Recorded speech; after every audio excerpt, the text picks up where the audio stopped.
Friends, എല്ലാ കൂട്ടുകാർക്കും score railway മലയാളത്തിന്റെ മറ്റൊരു വീഡിയോയിലേക്ക് സ്വാഗതം. അപ്പോൾ ഓൾറെഡി 2026 റെയിൽവേയിലെ തൊഴിലവസരങ്ങളെ വെച്ചുകൊണ്ട് ഞാൻ ഒരു വീഡിയോ ചെയ്തിട്ടുണ്ടായിരുന്നു. അപ്പോൾ അതിന്റെ താഴെ കുട്ടികൾ ഒരുപാട് കമന്റുകൾ ചോദിച്ചിരുന്നു, ആർക്കൊക്കെയാണ് ഏത് പ്രായപരിധിയിലുള്ളവർക്കാണ് ഈ എക്സാമിന് അപ്ലൈ ചെയ്യാനായിട്ട് പറ്റുക എന്നുള്ളത്. അപ്പോൾ അതിനെ വെച്ചുകൊണ്ട് ഞാൻ മറ്റൊരു വീഡിയോ ചെയ്തിട്ടുണ്ടായിരുന്നു. ഇതുവരെയും ആ വീഡിയോ കാണാത്ത കുട്ടികളുണ്ടെങ്കിൽ ഈ രണ്ട് വീഡിയോകളൊന്ന് കാണുക. 2026 റെയിൽവേ വീണ്ടും വിളിക്കുന്നു എന്ന് പറഞ്ഞുകൊണ്ടൊരു വീഡിയോ ഞാൻ ചെയ്തിട്ടുണ്ട്. അതുപോലെ തന്നെ നിങ്ങളുടെ വിദ്യാഭ്യാസ യോഗ്യത അനുസരിച്ചും നിങ്ങളുടെ പ്രായപരിധി അനുസരിച്ചുകൊണ്ടും റെയിൽവേയിൽ ഏതൊക്കെ തൊഴിൽ മേഖലകളിലേക്ക് ഏതൊക്കെ തൊഴിൽ അവസരങ്ങളാണ് നിങ്ങൾക്കുള്ളത് എന്ന് വെച്ചുകൊണ്ട് ഒരു വീഡിയോ കൂടെ ഞാൻ ചെയ്തിട്ടുണ്ട്. ഇന്നത്തെ വീഡിയോയിൽ ഞാൻ പ്രധാനമായിട്ടും ഡിസ്കസ് ചെയ്യാനായിട്ട് പോകുന്നത് നോ യുവർ മെഡിക്കൽ സ്റ്റാൻഡേർഡ്സ്, അഥവാ ഇന്ത്യൻ റെയിൽവേയിൽ നിങ്ങൾ ജോലി ചെയ്യണമെന്നുണ്ടെങ്കിൽ, നിങ്ങൾ വിചാരിച്ച പോസ്റ്റിൽ നിങ്ങൾക്കൊരു ജോലി ലഭിക്കണമെന്നുണ്ടെങ്കിൽ നിങ്ങൾക്ക് ഒരു മെഡിക്കൽ സ്റ്റാൻഡേർഡ് എന്ന് പറയുന്ന ഒരു സ്റ്റാൻഡേർഡ് അല്ലെങ്കിൽ ഒരു കണ്ടീഷൻ അത് നിങ്ങൾ സാറ്റിസ്ഫൈ ചെയ്തേ പറ്റൂ. ഇപ്പോൾ സ്റ്റേഷൻ മാസ്റ്റർ എന്ന് പറയുന്ന ഒരു പോസ്റ്റിൽ നിങ്ങൾക്ക് ജോലി ചെയ്യണമെന്നുണ്ടെങ്കിൽ എല്ലാവർക്കും സ്റ്റേഷൻ മാസ്റ്റർ ആവാൻ പറ്റുമോ? ഇല്ല. അതിന് നിശ്ചിത വിദ്യാഭ്യാസ യോഗ്യത വേണം. ഡിഗ്രിയാണ് അതിൻ്റെ യോഗ്യത എന്ന് പറയുന്നത്. നിശ്ചിത പ്രായപരിധി വേണം. 18 വയസ്സ് മുതൽ 33 വയസ്സ് വരെയുള്ള UR കാൻഡിഡേറ്റ്സിനാണ് സ്റ്റേഷൻ മാസ്റ്ററായിട്ട് അപ്ലൈ ചെയ്യാനായിട്ട് പറ്റുന്നത്. എന്നാൽ ഇത് രണ്ടും ഉള്ള ആളുകൾക്ക് എല്ലാവർക്കും സ്റ്റേഷൻ മാസ്റ്റർ ആവാൻ പറ്റുമോ? ഇല്ല. അതിൽ നിങ്ങൾ പരീക്ഷ എഴുതണം. പരീക്ഷ കഴിഞ്ഞാൽ നിങ്ങൾ സ്റ്റേഷൻ മാസ്റ്റർ ആവുമോ? അതും ഇല്ല. എന്തായിരിക്കണം? സ്റ്റേഷൻ മാസ്റ്റർക്ക് ഇന്ത്യൻ റെയിൽവേ നിശ്ചയിച്ചിട്ടുള്ള എന്ത് ക്വാളിഫൈ ചെയ്യണം? മെഡിക്കൽ സ്റ്റാൻഡേർഡ് നിങ്ങൾ ക്വാളിഫൈ ചെയ്യണം. അപ്പോൾ ഇതൊന്നും അറിയാതെ നിങ്ങളുടെ വിദ്യാഭ്യാസ യോഗ്യത ഡിഗ്രി ആണെന്നും നിങ്ങളുടെ പ്രായപരിധി നിങ്ങൾ പെടുന്നു എന്നും മനസ്സിലാക്കിക്കൊണ്ട് നിങ്ങൾ സ്റ്റേഷൻ മാസ്റ്റർ എന്ന് പറഞ്ഞ പോസ്റ്റിന് അപ്ലൈ ചെയ്ത് നിങ്ങൾ അതിനുവേണ്ടി കുത്തിയിരുന്ന് പഠിച്ച് നിങ്ങൾ പരീക്ഷകളെല്ലാം എഴുതിയതിന് ശേഷം എന്ത് ചെയ്യാണ്? മെഡിക്കൽ എക്സാമിനേഷന് പോകുന്നു.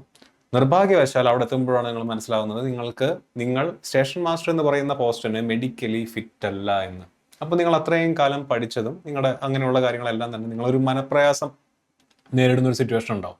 അപ്പോൾ ഇത് ഒഴിവാക്കുന്നതിന് വേണ്ടി ആദ്യമേ തന്നെ നിങ്ങളുടെ മെഡിക്കൽ സ്റ്റാൻഡേർഡ് എന്താണെന്നുള്ളത്, നിങ്ങളുടെ മെഡിക്കൽ യോഗ്യത എന്താണെന്നുള്ളത് മനസ്സിലാക്കിയിട്ട് മുന്നോട്ട് പോകുന്നതാണ് നല്ലത്. റെയിൽവേ പരീക്ഷകളുടെ കാര്യത്തിൽ പ്രത്യേകിച്ചും. കാരണം റെയിൽവേ മെഡിക്കൽ എക്സാമിനേഷൻ എന്ന് പറയുന്നത് ഒരു സെപ്പറേറ്റ് സ്റ്റേജ് ആയിട്ട് തന്നെയാണ് കണക്കാക്കുന്നത്. മെഡിക്കൽ എക്സാമിനേഷൻ ഔട്ടാവുന്ന ഒരുപാട് ഉദ്യോഗാർത്ഥികളുണ്ട്. അപ്പോൾ അത് പ്രത്യേകമായിട്ട് പരിഗണിച്ചുകൊണ്ട് നിങ്ങൾ അതിനെ സെപ്പറേറ്റ് ആയിട്ട് ഒരു സ്റ്റേജ് ആയിട്ട് പരിഗണിച്ചുകൊണ്ട് തന്നെ എന്ത് ചെയ്യണം? മുന്നോട്ട് പോകണം.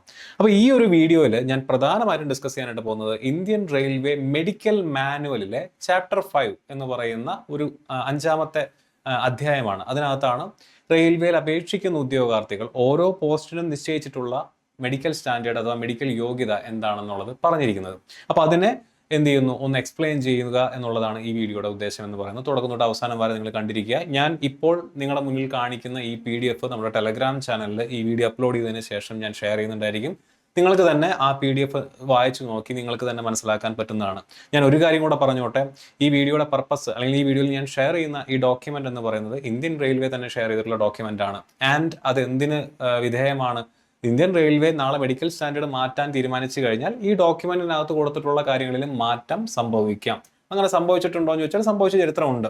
ഇപ്പോൾ 2024 ഇന്ത്യൻ റെയിൽവേ 2024 വരെ ഇന്ത്യൻ റെയിൽവേയിൽ കണ്ണിന് ലേസർ സർജറി ചെയ്തിട്ടുള്ള ഉദ്യോഗാർത്ഥികളെ പരിഗണിക്കില്ലായിരുന്നു. മെഡിക്കൽ സ്റ്റാൻഡേർഡ് എക്സാമിനേഷന് നിങ്ങളെ പരിഗണിക്കില്ലായിരുന്നു. എന്നാൽ 2024 ഒരു പുതുക്കിയ സർക്കുലർ പ്രകാരം ഇന്ത്യൻ റെയിൽവേ പറയുകയാണ്, ചില സ്പെസിഫിക് കാറ്റഗറിയിലുള്ള എക്സാം അല്ലെങ്കിൽ പോസ്റ്റുകളിലേക്ക് ലേസർ സർജറി ചെയ്ത ഉദ്യോഗാർത്ഥികളെ പരിഗണിക്കാവുന്നതാണ് എന്ന് പറഞ്ഞുകൊണ്ട് എന്ത് ചെയ്യുന്നു? ഒരു അമെൻമെന്റ്, ഒരു ഭേദഗതി കൊണ്ടുവന്നിട്ടുണ്ട്. അപ്പോൾ അത്തരത്തിലുള്ള ഭേദഗതികളിലൂടെ ഇന്ത്യൻ റെയിൽവേ മെഡിക്കൽ മാനുവലിന് കാലങ്ങളിലായിട്ട് എന്ത് ചെയ്യുന്നുണ്ട്? ഭേദഗതികൾ വന്നുകൊണ്ടിരിക്കുന്നുണ്ട് എന്നുള്ള കാര്യം കൂടെ സൈഡ് നോട്ടായിട്ട് ഓർത്തിരിക്കുക.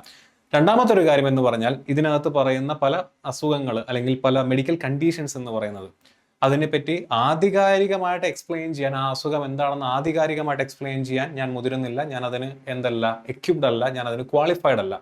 ഈ മെഡിക്കൽ മാനുവലിനകത്ത് പറഞ്ഞിട്ടുള്ള മെഡിക്കൽ കണ്ടീഷൻസിനെ നമ്മൾ സാധാരണഗതിയിൽ നിങ്ങൾ ഗൂഗിൾ ചെയ്ത് നോക്കുമ്പോൾ നിങ്ങൾക്ക് ലഭ്യമായിട്ടുള്ള നിർവചനം വെച്ചുകൊണ്ട് സാമാന്യ യുക്തിക്ക് ഉതകം വിധത്തിലുള്ള എക്സ്പ്ലനേഷൻസ് മാത്രമാണ് ഞാൻ ഇവിടെ നിങ്ങൾക്ക് മുന്നിലേക്ക് വെച്ച് നീട്ടുന്നത്. ഓക്കെ, അതിലൂടെ നിങ്ങൾക്ക് ഒരു ഇൻസൈറ്റ് ഉണ്ടാക്കി തരിക എന്നുള്ളത്. അതിനെപ്പറ്റി ഫർദർ ആയിട്ട് നിങ്ങൾക്ക് കൂടുതൽ ഈ മെഡിക്കൽ കണ്ടീഷനെ പറ്റി അറിയണമെന്നുണ്ടെങ്കിൽ നിങ്ങൾ എന്ത് ചെയ്യുക? ദയവ് ചെയ്ത് ഒരു മെഡിക്കൽ എക്സ്പേർട്ടിനെ തന്നെ കണ്ട് ആ അസുഖത്തെ പറ്റി അല്ലെങ്കിൽ ആ മെഡിക്കൽ കണ്ടീഷനെ പറ്റി മനസ്സിലാക്കിയെടുക്കണം. മനസ്സിലായല്ലോ? അതിനെപ്പറ്റി കൂടുതലായിട്ടുള്ള ഒരു എക്സ്പ്ലനേഷൻ തരാൻ ഞാൻ മെഡിക്കലി ക്വാളിഫൈഡ് അല്ല. ഞാൻ ഈ പറഞ്ഞ പോലെ അതിന് യാതൊരു കാരണവശാലും ക്വാളിഫൈഡ് അല്ല എന്നുള്ള കാര്യം തന്നെ ആദ്യം തന്നെ പറഞ്ഞു കൊള്ളട്ടെ. നമുക്ക് ഇന്നത്തെ വീഡിയോയിലേക്ക് കിടക്കാം. അപ്പോൾ അതിൽ ഞാൻ ഈ പറഞ്ഞിട്ടുള്ള കാര്യങ്ങൾ തന്നെയാണ് ഞാൻ ഇതിൻ്റെ ഇൻട്രൊഡക്ഷൻ പാർട്ടിനകത്ത് കൊടുത്തിട്ടുള്ളത്. റെയിൽവേ പരീക്ഷകളിൽ തസ്തികകളെ A1 മുതൽ C2 വരെ വിവിധ മെഡിക്കൽ സ്റ്റാൻഡേർഡ്സുകളായി വിഭജിച്ചിരിക്കുന്നു. ഓരോ സ്റ്റാൻഡേർഡ്സിനും പ്രത്യേക മാനദണ്ഡങ്ങളുണ്ട്. അപേക്ഷിക്കുന്നതിന് മുൻപ് സ്വന്തം മെഡിക്കൽ സ്റ്റാൻഡേർഡ്സ് തിരിച്ചറിയാനും അതിനെക്കുറിച്ച് വ്യക്തമായ ധാരണ ലഭിക്കാനുമാണ് ഈ ഡോക്യുമെന്റ് തയ്യാറാക്കിയിരിക്കുന്നത്. ആൻഡ് ഞാനിവിടെ കൊടുത്തിട്ടുണ്ട്, the information provided in this document is for reference purposes only and is subject to change. ഇതിന്റെ ഏറ്റവും അന്തിമ തീരുമാനം എന്ന് പറയുന്ന ആരുടെ തന്നെയാണ്? റെയിൽവേയുടെ തന്നെയാണ്. ഇന്ത്യൻ റെയിൽവേ മെഡിക്കൽ മാനുവലിലെ ചാപ്റ്റർ 5 നമ്മൾ ഈ പറയുന്ന മെഡിക്കൽ എക്സാമിനേഷന്റെ കാര്യം തുടങ്ങുന്നത്. അപ്പോൾ എങ്ങനെയാണ് നിങ്ങൾ ഈ പറയുന്ന പോലെ നിങ്ങൾ കമ്പ്യൂട്ടർ ബേസ്ഡ് ടെസ്റ്റാണ് റെയിൽവേയിലുള്ളത്. RRB കണ്ടക്ട് ചെയ്യുന്ന പരീക്ഷകളിൽ കമ്പ്യൂട്ടർ ബേസ്ഡ് ടെസ്റ്റ് ആണുള്ളത്, നിങ്ങൾക്ക് അറിയാവുന്ന കാര്യമാണ്. ആ ടെസ്റ്റുകൾ എഴുതി അതിപ്പോൾ NTPC പരീക്ഷയാണെന്നുണ്ടെങ്കിൽ നിങ്ങൾക്ക് ടയർ 1 ഉണ്ട്, ടയർ 2 ഉണ്ട്. ജൂനിയർ എഞ്ചിനീയർ എക്സാം ആണെങ്കിൽ ടയർ 1 ഉണ്ട്, ടയർ 2 ഉണ്ട്. ടെക്നീഷ്യൻ ഗ്രേഡ് 1, ടെക്നീഷ്യൻ ഗ്രേഡ് 3 പരീക്ഷയാണെന്നുണ്ടെങ്കിൽ നിങ്ങൾക്ക് സിംഗിൾ ടയർ ആണ്. ഗ്രൂപ്പ് ഡി ആണെങ്കിൽ സിംഗിൾ ടയർ ആണ്. അതിനുശേഷം PET ഫിസിക്കൽ എഫിഷ്യൻസി ടെസ്റ്റ് ആണ്. നേരെ മറിച്ച് നമ്മുടെ അസിസ്റ്റന്റ് ലോക്കോ പൈലറ്റ് ആണെങ്കിൽ ടയർ 1, ടയർ 2 ഉണ്ട്. അപ്പോൾ ഓരോ പരീക്ഷകൾക്കും ആ പോസ്റ്റിനനുസരിച്ച് എന്ത് ചെയ്യുന്നുണ്ട്, അതിന്റെ എക്സാമിനേഷൻ സ്റ്റേജുകൾ മാറുന്നുണ്ട്. ഈ കമ്പ്യൂട്ടർ ബേസ്ഡ് ടെസ്റ്റുകളെല്ലാം തന്നെ കഴിഞ്ഞിട്ട് നിങ്ങൾ കയറി ചെല്ലാൻ പോകുന്നത് ഡോക്യുമെന്റ് വെരിഫിക്കേഷന്റെ അടുത്തേക്കാണ്. നിങ്ങളുടെ നെക്സ്റ്റ് സ്റ്റേജ് എന്ന് പറയുന്നത് ഡോക്യുമെന്റ് വെരിഫിക്കേഷൻ ആണ്. കമ്പ്യൂട്ടർ ബേസ്ഡ് ടെസ്റ്റും ടൈപ്പിംഗ് ടെസ്റ്റ് ഉണ്ടെങ്കിൽ അത് CBAT ഉണ്ടെങ്കിൽ CBAT അതെല്ലാം കഴിഞ്ഞതിന് ശേഷം നിങ്ങൾ കയറി ചെല്ലാൻ പോകുന്നത് ഡോക്യുമെന്റ് വെരിഫിക്കേഷന്റെ സമയത്താണ്. അല്ലെങ്കിൽ ഡോക്യുമെന്റ് വെരിഫിക്കേഷനിലേക്കാണ്. നിങ്ങളുടെ എല്ലാ ഡോക്യുമെന്റ്സും നിങ്ങളവിടെ സറണ്ടർ ചെയ്യുന്നു. നിങ്ങൾ എന്ത് ചെയ്യുന്നു, ഡോക്യുമെന്റ് എല്ലാം വെരിഫൈ ചെയ്ത് നിങ്ങൾ ആ കാര്യം എന്ത് ചെയ്യുന്നു, ആ സ്റ്റേജ് നിങ്ങൾ കഴിഞ്ഞു കഴിഞ്ഞാൽ പിറ്റത്തെ ദിവസം തന്നെ നിങ്ങളുടെ മെഡിക്കൽ എക്സാമിനേഷൻ ആയിരിക്കും. മെഡിക്കൽ എക്സാമിനേഷൻ എവിടെ വെച്ച് കണ്ടക്ട് ചെയ്യുന്നു എന്നുള്ള ലിസ്റ്റ്, അതിന് എത്ര ദൂരം ട്രാവൽ ചെയ്യേണ്ടി വരും തുടങ്ങിയ കാര്യങ്ങളെല്ലാം തന്നെ നിങ്ങൾ അന്നായിരിക്കും അറിയുന്നുണ്ടാവും. അതിന് മുന്നേ നിങ്ങൾക്ക് അറിയാനുള്ള യാതൊരു വിധത്തിലുള്ള വകുപ്പുമില്ല. ഓക്കെ, അങ്ങനെ നിങ്ങൾ മെഡിക്കൽ എക്സാമിനേഷന് പോകുന്നു. മെഡിക്കൽ എക്സാമിനേഷന് പോകുന്ന ഒരു ഉദ്യോഗാർത്ഥിയെ, പ്രത്യേകിച്ച് നോൺ ഗസറ്റഡ് റെയിൽവേ സർവീസുകളിലേക്ക് മെഡിക്കൽ എക്സാമിനേഷന് പോകുന്ന ഉദ്യോഗാർത്ഥികളെ 2 രീതിയിലുള്ള എക്സാമിനേഷനാണ് വിധേയമാക്കുന്നത്. 1 ജനറൽ ഫിസിക്കൽ എക്സാമിനേഷൻ എന്ന് പറയുന്ന ഒരു കാറ്റഗറി. 2 vision test. ഞാൻ എപ്പോഴും ഇതിന് മുന്നത്തെ വീഡിയോയിലൊക്കെ പറഞ്ഞിട്ടുള്ള കാര്യമാണ്. 2024 മുതൽ നമ്മൾ ഇതിനകത്ത് വീഡിയോസ് ചെയ്യുന്നതാണ്. അന്ന് മുതൽ തന്നെ നമ്മൾ മെഡിക്കൽ എക്സാമിനേഷനെ പറ്റിയിട്ട് ഡീറ്റെയിൽ ആയിട്ടുള്ള കാര്യങ്ങൾ പറയുന്നുണ്ട്. അപ്പോൾ അതിനകത്തൊക്കെ പറയുന്ന കാര്യമാണ് കണ്ണിന്റെ ടെസ്റ്റുകളെ പറ്റിയിട്ട്. ഞാൻ ഇവിടെയും നമ്മുടെ മെഡിക്കൽ മാനുവലിനകത്തും അവർ വ്യക്തമായിട്ട് പറയുന്നുണ്ട്. ജനറൽ ആയിട്ടുള്ള ഒരു ഫിസിക്കൽ എക്സാമിനേഷൻ ഉണ്ടായിരിക്കും, അതിന് പുറമെ കണ്ണിന്റെ ടെസ്റ്റുകൾ ഉണ്ടായിരിക്കും. ഞാൻ മെഡിക്കൽ മാനുവലിൽ ഇമ്പോർട്ടൻ്റ് ആയിട്ടുള്ള ഭാഗങ്ങൾ ഹൈലൈറ്റ് ചെയ്ത് കൊടുത്തിട്ടുണ്ട്. ആ ഹൈലൈറ്റ് ചെയ്ത പോർഷൻസ് മാത്രമാണ് നമ്മൾ ഈ വീഡിയോയിൽ ഡിസ്കസ് ചെയ്യുന്നത്. ഫർദർ ആയിട്ട് അറിയണമെന്നുണ്ടെങ്കിൽ ഞാൻ നേരത്തെ പറഞ്ഞ പോലെ ഡോക്യുമെന്റ് ഞാൻ ഷെയർ ചെയ്യുന്ന സമയത്ത് അത് നോക്കിയാൽ മതി. ഇനി ഇവിടെ മറ്റൊരു കാര്യമാണ് നിങ്ങൾ ശ്രദ്ധിക്കേണ്ട കാര്യം. General managers shall have the authority to consider request from candidates both technical and non technical who fail in prescribed medical examination after empanelment by RRB for their appointment in alternate category, subject to the fulfillment of the prescribed medical standard, educational requirement and other eligibility criteria for the same grade post in alternate category. പലപ്പോഴും നമ്മുടെ അടുത്ത് കുട്ടികൾ ചോദിക്കുന്ന കാര്യമാണ്. Junior engineer എക്സാമിന്റെ ഇപ്പോൾ ഈ അടുത്ത് വന്ന നോട്ടിഫിക്കേഷന്റെ സമയത്തും NTPC നോട്ടിഫിക്കേഷന്റെ സമയത്തൊക്കെ ചോദിച്ചിട്ടുള്ള കാര്യമാണ്. സപ്പോസ് ഞാൻ ഒരു പോസ്റ്റിന് അപ്ലൈ ചെയ്ത് ഞാൻ അതിന് മെഡിക്കലി അൺഫിറ്റ് ആണ് എന്നുണ്ടെങ്കിൽ മറ്റ് പോസ്റ്റുകൾക്ക് എന്നെ പരിഗണിക്കുമോ? അതിനുള്ള ഉത്തരം മെഡിക്കൽ മാനുവലിനകത്ത് കൊടുത്തിട്ടുണ്ട്. General manager shall have the authority. ആ വ്യക്തിക്ക്, ജനറൽ മാനേജർ എന്ന് പറയുന്ന വ്യക്തിക്ക് എന്ത് ചെയ്യാം, നിങ്ങളെ പരിഗണിക്കാവുന്നതാണ്, മറ്റ് പോസ്റ്റുകളിലേക്ക് പരിഗണിക്കാവുന്നതാണ്. കണ്ടീഷൻസ് അപ്ലൈഡ് എന്താണ്? ആ നെക്സ്റ്റ് പോസ്റ്റ് ഏതാണോ ആ പോസ്റ്റിലേക്കുള്ള വിദ്യാഭ്യാസ യോഗ്യതയും അതിലേക്കുള്ള മെഡിക്കൽ യോഗ്യതയും നിങ്ങൾക്കുണ്ടെങ്കിൽ നിങ്ങളെ ആ പോസ്റ്റുകളിലേക്ക് പരിഗണിക്കാവുന്നതാണ് എന്നുള്ള കാര്യം ആദ്യം തന്നെ ഓർമ്മിച്ചോട്ടെ. അപ്പോൾ ജനറൽ ഫിസിക്കൽ എക്സാമിനേഷൻ ഉണ്ടായിരിക്കും, വിഷൻ ടെസ്റ്റ് ഉണ്ടായിരിക്കും. ആൻഡ് ഒരു പോസ്റ്റിന് നിങ്ങൾ മെഡിക്കലി അൺഫിറ്റ് ആയി എന്നുള്ളത് കൊണ്ട് മറ്റെല്ലാ പോസ്റ്റുകൾക്കും മെഡിക്കലി അൺഫിറ്റ് ആണ് എന്നല്ല. ജനറൽ മാനേജറിന്റെ ഡിസ്ക്രിപ്ഷൻ ആണ്. അദ്ദേഹത്തിന് എന്ത് ചെയ്യാം, നിങ്ങൾ ഫർദർ മറ്റ് പോസ്റ്റുകളിലേക്ക് പരിഗണിക്കാനുള്ള അതോറിറ്റി ഉണ്ട്. ഓക്കെ, അത്രയും കാര്യം ക്ലിയർ ആയി. ഇനി മെഡിക്കൽ സ്റ്റാൻഡേർഡ്സിന്റെ കാര്യത്തിൽ അവർ വ്യക്തമായിട്ട് 3 ഗ്രൂപ്പുകളായിട്ട് തിരിച്ചിട്ടുണ്ട്. A, B, C. അത് 3 ഞാൻ ഇവിടെ ഹൈലൈറ്റ് ചെയ്ത് കൊടുത്തിട്ടുള്ളത്. A എന്ന് പറഞ്ഞാൽ അതിനകത്ത് വീണ്ടും 3 സബ് കാറ്റഗറി ഉണ്ട്. A1, A2, A3 എന്ന് പറഞ്ഞുകൊണ്ട്. B എന്ന് പറയുന്ന വിഷൻ കാറ്റഗറിയിൽ B1, B2 എന്ന് പറഞ്ഞുകൊണ്ട് സബ് കാറ്റഗറി ഉണ്ട്. C എന്ന് പറഞ്ഞ വിഷൻ കാറ്റഗറിയിൽ C1, C2 എന്ന് പറഞ്ഞ സബ് കാറ്റഗറി ഉണ്ട്. ആദ്യമായിട്ട് കേൾക്കുന്നവർക്ക് എന്താണെന്ന് പോലും മനസ്സിലാവില്ല. നിങ്ങൾ ശ്രദ്ധയോടെ കേൾക്കുക, ഞാൻ ഡീറ്റെയിൽ ആയിട്ട് പറഞ്ഞുതരാം. നിങ്ങളെ എന്ത് ചെയ്യുന്നു, ഐ ടെസ്റ്റിന് വിധേയമാക്കുന്നു. അപ്പോൾ അതിൽ A എന്ന് പറയുന്ന വിഷൻ ടെസ്റ്റ്, A എന്ന് പറയുന്ന കാറ്റഗറിയിലുള്ള ജോലികളെയാണ് A എന്ന് പറയുന്ന കാറ്റഗറിയിലകത്ത് വെച്ചിട്ടുള്ളത്. എന്തൊക്കെ ജോലികളാണ് അവിടെ വരുന്നത് നോക്കിയേ. Food plate staff, rail car drivers അഥവാ നമ്മുടെ അസിസ്റ്റന്റ് ലോക്കോ പൈലറ്റ് പോലെയുള്ള പോസ്റ്റുകൾ, നാവിഗേറ്റിംഗ് സ്റ്റാഫ്, ഇതെല്ലാം തന്നെ A കാറ്റഗറിയിൽ വരുന്നതാണ്. Station master, section controller, goods train manager, ഇതെല്ലാം തന്നെ ഈ പറഞ്ഞ പോലെ A2, A3 കാറ്റഗറിയിൽ വരുന്നതാണ്. അതുപോലെ തന്നെ loco signal and transportation inspectors, ഇതെല്ലാം A3 കാറ്റഗറിയിൽ വരുന്നതാണ്. ചുരുക്കി പറഞ്ഞാൽ ഫീൽഡ് വർക്കുള്ള ആളുകളെല്ലാം തന്നെ A എന്ന് പറയുന്ന വിഷൻ ടെസ്റ്റിന് വിധേയമാക്കേണ്ടവരാണ്. A എന്ന് പറഞ്ഞാൽ സേഫ്റ്റി ജോബ്സ് ആണ്, ഫീൽഡ് വർക്കിലുള്ള ആളുകളാണ്. അപ്പോൾ അവരുടെ വിഷൻ ടെസ്റ്റ് എന്ന് പറയുന്നത് കുറച്ച് കട്ടിയായിരിക്കും. കട്ടി എന്ന് പറഞ്ഞു കഴിഞ്ഞാൽ നിങ്ങൾക്ക് കണ്ണട ഉപയോഗിക്കാൻ പാടില്ലാത്ത പോസ്റ്റുകളുണ്ട്, നിങ്ങൾ ലേസർ സർജറി ചെയ്യാൻ പാടില്ലാത്ത പോസ്റ്റുകളുണ്ട്, ബൈനോക്കുലർ വിഷൻ പക്കയായിട്ടുള്ള ആളുകളായിരിക്കണം, മെസോപ്പിക് വിഷനോ മയോപ്പിക് വിഷനോ ഇല്ലാത്ത ആളുകളായിരിക്കണം, നൈറ്റ് ബ്ലൈൻഡ്നെസ്, കളർ ബ്ലൈൻഡ്നെസ് തുടങ്ങിയ സംഭവങ്ങൾ ഉണ്ടാവാതിരിക്കുന്ന ആളുകളായിരിക്കും. നിങ്ങൾക്ക് തന്നെ ആലോചിച്ച് നോക്കിയാൽ മനസ്സിലാക്കാൻ പറ്റുന്ന കാര്യമാണ് സിഗ്നൽ അല്ലേ. സിഗ്നലിൽ നമുക്ക് അറിയാവുന്ന പോലെ 3 കളേഴ്സ് ഉണ്ട്. ഈ കളേഴ്സ് ഐഡന്റിഫൈ ചെയ്യണമെന്നുണ്ടെങ്കിൽ നിങ്ങൾക്ക് കളർ ബ്ലൈൻഡ്നെസ് പാടില്ല. അപ്പം എ എന്ന് പറയുന്ന വിഷൻ കാറ്റഗറിയിലുള്ള ആളുകൾ ഈ പറയുന്ന കണ്ടീഷൻസ് എല്ലാം സാറ്റിസ്ഫൈ ചെയ്യുന്നവരായിരിക്കണം. അവരുടെ ജോബ് നേച്ചറാണ് ഞാൻ നേരത്തെ പറഞ്ഞ ഫീൽഡ് വർക്കുള്ള ജോബ് നേച്ചേഴ്സ് എന്ന് പറയുന്നത്. ഇനി നെക്സ്റ്റ് കാറ്റഗറി, ഒരു പടിക്ക് താഴെ മെഡിക്കൽ സ്റ്റാൻഡേർഡ് വെക്കുന്ന കാറ്റഗറിയാണ് ബി കാറ്റഗറിയിലുള്ള ജോലികൾ. ബി കാറ്റഗറിയിലുള്ള ജോലികൾ എന്ന് പറഞ്ഞാൽ പൊതുവെ ഈ പറയുന്ന പോലെ ഒരു വർക്ക്ഷോപ്പ് കാറ്റഗറി ഇവിടെ തന്നെ ഇവിടെ കൊടുത്തിട്ടുണ്ട്. സ്റ്റേഷനിലോ യാർഡിലോ നോൺ സൂപ്പർവൈസറി ആയിട്ടുള്ളത്, ഷെഡിൽ, അതുപോലെ തന്നെ വർക്ക്ഷോപ്സ്, എൻജിൻ റൂംസ് തുടങ്ങിയ സ്ഥലങ്ങളിലെല്ലാം വർക്ക് ചെയ്യുന്നത് B1 B2 കാറ്റഗറിയിലുള്ള ഉദ്യോഗാർത്ഥികളെയാണ് സെലക്ട് ചെയ്യുന്നത്. അപ്പോൾ അവിടെ ഒരു പൊടിക്ക് കൂടെ താഴേക്കുള്ള മെഡിക്കൽ സ്റ്റാൻഡേർഡ്സ് മതി. അവിടെ ഈ പറഞ്ഞ പോലെ സ്പെക്സ് യൂസ് ചെയ്യാനായിട്ട് നിങ്ങൾക്ക് പറ്റും. കണ്ണിന് സർജറി കഴിഞ്ഞിട്ടുള്ള ആളുകളാണെന്നുണ്ടെങ്കിലും അതിനകത്ത് വേറെ സർജറിക്ക് ശേഷം നിങ്ങൾ ഓക്കെയാണ്, പെർഫെക്റ്റ്ലി ഓക്കെയാണ്, വേറെ കുഴപ്പങ്ങളൊന്നും ഇല്ല എന്നുണ്ടെങ്കിൽ ലേസർ സർജറി ചെയ്തിട്ടുള്ള ആളുകൾക്ക് പോലും എന്ത് ചെയ്യാം, B1 B2 പോസ്റ്റുകൾക്ക് അപ്ലൈ ചെയ്യാനായിട്ട് പറ്റും. ഓക്കെ, അതിനുശേഷം വരുന്ന പോസ്റ്റാണ് C1 C2 പോസ്റ്റ് എന്ന് പറയുന്നത്. ഇത് പൊതുവെ ഡെസ്ക് ജോബ് ഡിമാൻഡ് ചെയ്യുന്ന ഓഫീസ് ജോലികൾക്ക് ഉള്ള മെഡിക്കൽ സ്റ്റാൻഡേർഡ് ആണ്. അപ്പോൾ അവിടെ ഈ പറഞ്ഞ പോലെയുള്ള വിഷന്റെ പ്രശ്നങ്ങളൊന്നും കാര്യമായിട്ട് ഇല്ലാത്ത പോസ്റ്റുകളെയാണ് C1 C2 കാറ്റഗറിയിൽ അത് ഉൾപ്പെടുത്തുന്നത്. മനസ്സിലായില്ലേ? അപ്പോൾ ഇതാണ് വിഷൻ ടെസ്റ്റ് എന്ന് പറയുന്നത്. അപ്പോൾ നിങ്ങൾ ചെന്ന് കഴിഞ്ഞാൽ നിങ്ങളുടെ വിഷൻ പ്രകാരം, നിങ്ങളുടെ ഐസൈറ്റ് പ്രകാരം നിങ്ങൾ ഏത് കാറ്റഗറിയിലുള്ള ആളാണെന്ന് നിങ്ങൾ തീരുമാനിച്ചു കഴിഞ്ഞാൽ ആ പോസ്റ്റിലേക്കാണ് നിങ്ങൾ പരിഗണിക്കുക. സപ്പോസ് നിങ്ങൾ പെർഫെക്റ്റ്ലി ഓക്കെ ആയിട്ട് ഐസൈറ്റ് ഉള്ള ഒരാളാണെന്നുണ്ടെങ്കിൽ A1 A2 A3 B1 B2 C1 C2 എല്ലാ പോസ്റ്റുകൾക്കും നിങ്ങൾ എലിജിബിൾ ആയിരിക്കും. മനസ്സിലാവുന്നുണ്ടോ? സപ്പോസ് നിങ്ങൾ C2 എന്ന് പറയുന്ന കാറ്റഗറിയിലുള്ള ആളാണെന്നുണ്ടെങ്കിൽ ആ പോസ്റ്റിലേക്ക് മാത്രമേ നിങ്ങൾക്ക് അപ്ലൈ ചെയ്യാൻ എല്ലാ പോസ്റ്റിലേക്കും പറ്റും. പക്ഷേ ആ പോസ്റ്റുകളിലേക്ക് മാത്രമേ നിങ്ങൾ എന്ത് ചെയ്യുള്ളൂ, പരിഗണിക്കുകയുള്ളൂ. നിങ്ങൾ എക്സാം ഒക്കെ എഴുതി വന്നോ, എക്സാം ഒക്കെ ക്ലിയർ ചെയ്ത് വന്നോ, ഈ സ്റ്റേഷൻ മാസ്റ്റർ എക്സാം ഒക്കെ നിങ്ങൾ ക്ലിയർ ചെയ്തു, CBAT ക്ലിയർ ചെയ്ത് എല്ലാം ക്ലിയർ ചെയ്ത് വന്നാലും നിങ്ങൾ മെഡിക്കൽ സ്റ്റാൻഡേർഡ് C2 ആണെന്നുണ്ടെങ്കിൽ നിങ്ങൾക്ക് ജോലി കിട്ടില്ല. C2 എന്ന് പറയുന്ന കാറ്റഗറിയിലുള്ള പോസ്റ്റുകൾക്ക് മാത്രമേ നിങ്ങൾ എലിജിബിൾ ആയിരിക്കുള്ളൂ. ഓക്കെ, ഇനി അപ്പോൾ ഇതാണ് വിഷൻ ടെസ്റ്റിന്റെ ഒരു ഔട്ട്ലൈൻ എന്ന് പറഞ്ഞാൽ. ഇത് കുറച്ചുകൂടെ താഴെ മെഡിക്കൽ മാനുവലിൽ വളരെ ഡീറ്റെയിൽ ആയിട്ട് പറഞ്ഞിട്ട് നമുക്ക് അങ്ങോട്ട് പോകുമ്പോൾ ഞാൻ അതിനെപ്പറ്റി ഡീറ്റെയിൽ ആയിട്ട് ഡിസ്കസ് ചെയ്യാം. നെക്സ്റ്റ്, എപ്പോഴും കുട്ടികൾ ചോദിക്കുന്ന കാര്യമാണ് എന്താണ് ഈ ജനറൽ ഫിസിക്കൽ എക്സാമിനേഷൻ, എന്താണ് അവിടെ നടക്കുന്നത്, നിങ്ങൾ മെഡിക്കൽ എക്സാമിനേഷൻ കടന്നു ചെല്ലുമ്പോൾ എന്താണ് നടക്കുന്നത്. അഗെയിൻ നമ്മുടെ ഇവിടെ 2024 പരീക്ഷകൾ എഴുതിയിട്ടുള്ള കുട്ടികളുണ്ട്. ജൂനിയർ എഞ്ചിനീയർ എക്സാമിനും ടെക്നീഷ്യൻ ഗ്രേഡ് 1നും ഗ്രേഡ് 3ക്കും ഒക്കെ പോയിട്ടുള്ള കുട്ടികളുണ്ട്. അപ്പോൾ അവരുടെ അനുഭവത്തിൽ നിന്നും അതിന് മുന്നേ 2018 2022 NTPC ക്ലിയർ ചെയ്തിട്ടുള്ള കുട്ടികളുടെ അനുഭവത്തിൽ നിന്നും മനസ്സിലാക്കാൻ സാധിക്കുന്നത്, മെഡിക്കൽ എക്സാമിനേഷൻ എന്ന് പറയുന്നത് നിങ്ങൾ എവിടെ പരീക്ഷ എഴുതുന്നു ആ സെന്റർ ടു സെന്റർ എന്ത് ചെയ്യുന്നു, വേരി ചെയ്യുന്നു. മെഡിക്കൽ എക്സാമിനർ, അവിടുത്തെ ചീഫ് മെഡിക്കൽ എക്സാമിനറിന്റെ അതോറിറ്റി അല്ലെങ്കിൽ അദ്ദേഹം തീരുമാനിക്കുന്ന അവിടുത്തെ മെഡിക്കൽ എക്യുപ്മെന്റ്സിനെ എല്ലാം അനുസരിച്ചുകൊണ്ട് ഓരോ ഇതനുസരിച്ച് എന്ത് ചെയ്യും, വേരി ചെയ്യും. എന്നിരുന്നാലും പൊതുവേ നമ്മൾ അവിടെ കാണുന്ന ഒരു ട്രെൻഡ് ഉണ്ട്. അത് പ്രകാരം നമുക്ക് എന്ത് ചെയ്യാം, ജനറൽ ഫിസിക്കൽ എക്സാമിനേഷൻ എന്തൊക്കെ ടെസ്റ്റ് ചെയ്യുന്നുള്ളത് നോക്കാം. അപ്പോൾ അവർ ഒന്നാമത് പറഞ്ഞിരിക്കുന്ന കാര്യം, നിങ്ങൾ good mental and bodily health ആയിട്ടുള്ള ആളുകളായിരിക്കണം. നിങ്ങൾ ആരോഗ്യപരമായിട്ടും മാനസികപരമായിട്ടും ഫിസിക്കലി ആൻഡ് മെന്റലി നല്ല ഹെൽത്ത് ഉള്ള ആളുകളായിരിക്കണം. എക്സാമിനർ എന്ത് ചെക്ക് ചെയ്യും, will use their own discretion as to scope of general physical examination in each case and will judge cases on their merits. അവിടുത്തെ physical എക്സാമിനറിന്റെ അല്ലെങ്കിൽ medical എക്സാമിനറിന്റെ മെറിറ്റിന് അല്ലെങ്കിൽ അവർ നോക്കുന്ന അവരായിരിക്കും എന്ത് ചെയ്യുന്നുണ്ടാവുക, ഇതിന്റെ അന്തിമ തീരുമാനം എടുക്കുന്നുണ്ടായിരിക്കുക എന്നുള്ള കാര്യം വ്യക്തമായിട്ട് പറയുന്നുണ്ട്. ഇനി ചില കുട്ടികൾ നമ്മുടെ അടുത്ത് ചോദിക്കാറുണ്ട്, ഹൈറ്റ്, വെയിറ്റ് തുടങ്ങിയ സംഭവങ്ങളെല്ലാം പരിഗണിക്കുമോ? അപ്പോൾ അവർ വ്യക്തമായിട്ട് അവർ പറയുന്നുണ്ട്, measurement of height, weight and chest girth will be recorded if specifically required.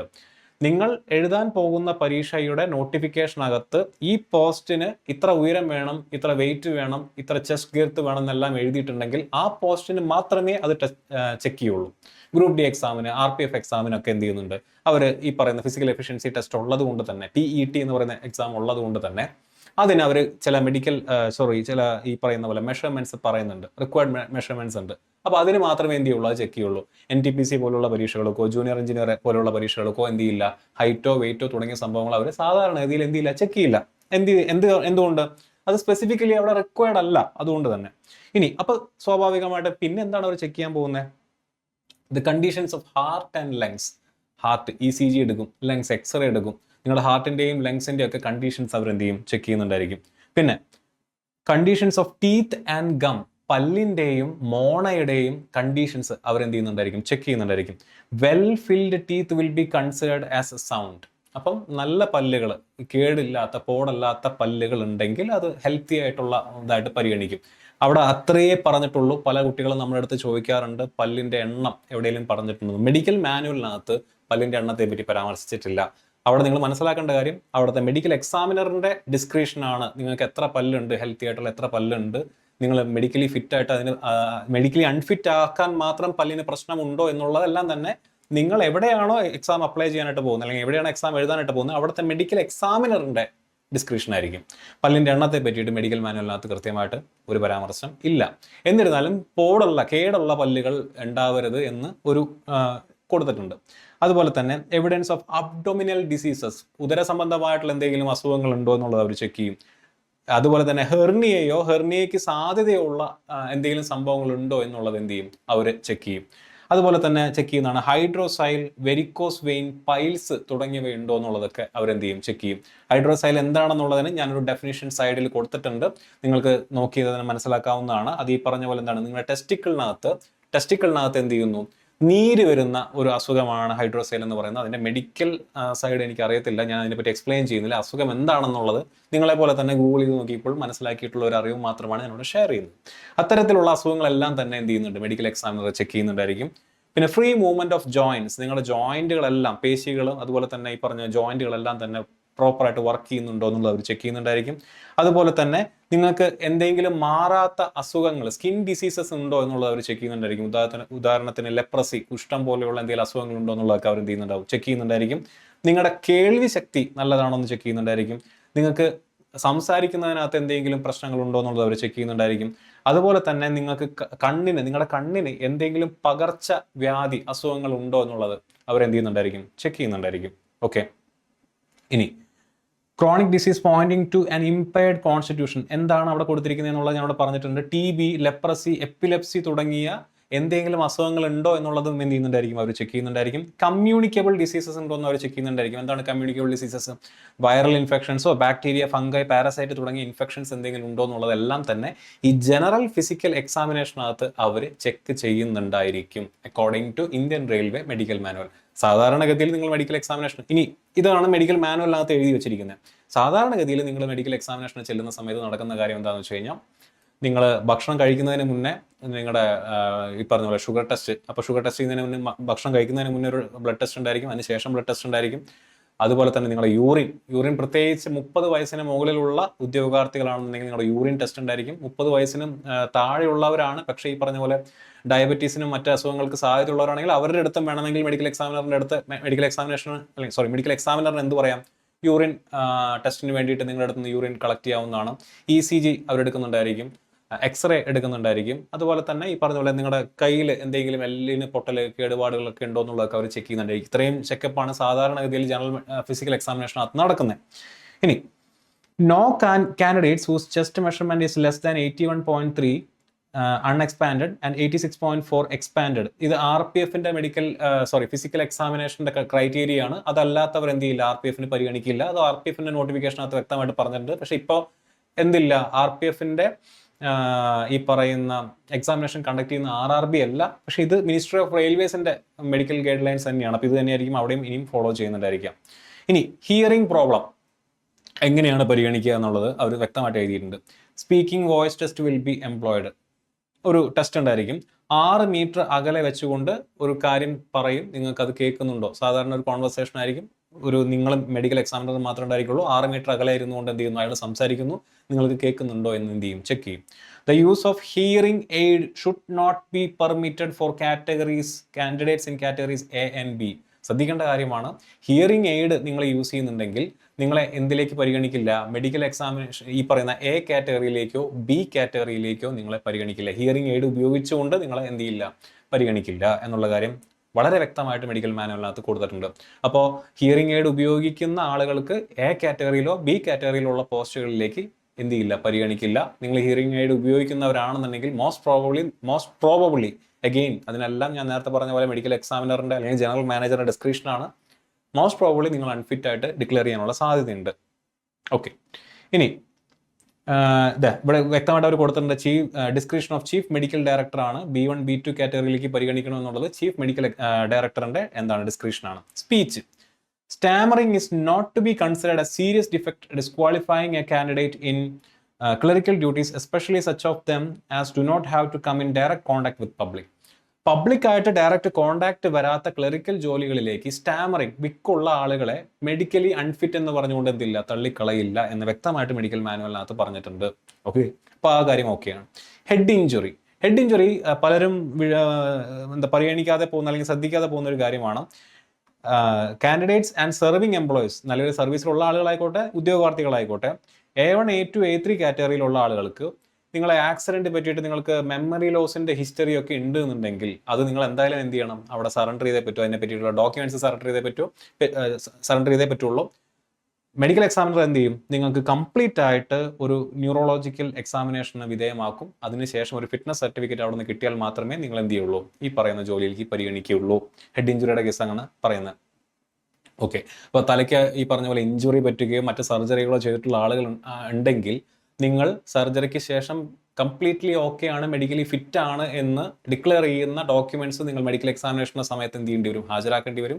അങ്ങനെ ഹാജരാക്കിയാലും മെഡിക്കൽ എക്സാമിനർ എന്ത് ചെയ്യും, നിങ്ങളെ ചിലപ്പോൾ വീണ്ടും ഒരു ഫുൾ ചെക്കപ്പിന് വിധേയമാക്കി എന്ന് വരാം. അതിനുശേഷം ഒരു ഫിറ്റ്നസ് സർട്ടിഫിക്കറ്റ് റെയിൽവേയുടെ ഭാഗത്ത് നിന്ന് നിങ്ങൾക്ക് ലഭ്യമാകുമ്പോഴാണ് നിങ്ങളെ എന്ത് ചെയ്യുന്നത്, പർട്ടിക്കുലർ പോസ്റ്റിലേക്ക് പരിഗണിക്കുന്നത്.